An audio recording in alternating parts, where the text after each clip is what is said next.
I've really enjoyed this tour, and one of the things that I'm getting out of it is that, we start getting in a rut, and not that I'm that experimental at all with my writing, but I still like to try out some different things. And this poem right here, I'm going to try to get the feeling of emotion in it, and hopefully I'll be successful at it. I started out it was back in '72. I was a brakeman for the Missouri Pacific Railroad, and I was a brakeman for 4 years. So this is true. Crossing the train.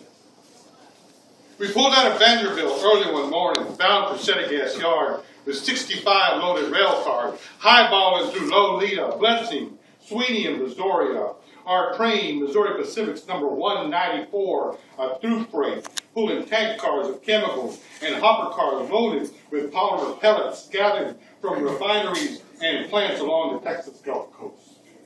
We're traveling at 50 miles per hour towards Angleton to pick up more loads from Amoco, Monsanto, and Dow Attaché. I'm riding the head end in the brakeman's seat on the left side of the cab.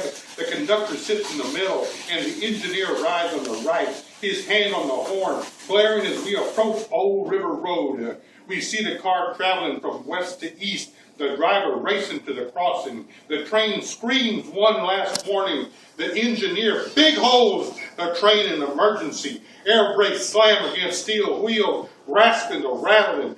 Locomotive to a mild screeching stop as the station wagon disappears in the dust of shearing metal and spraying glass. And I saw children.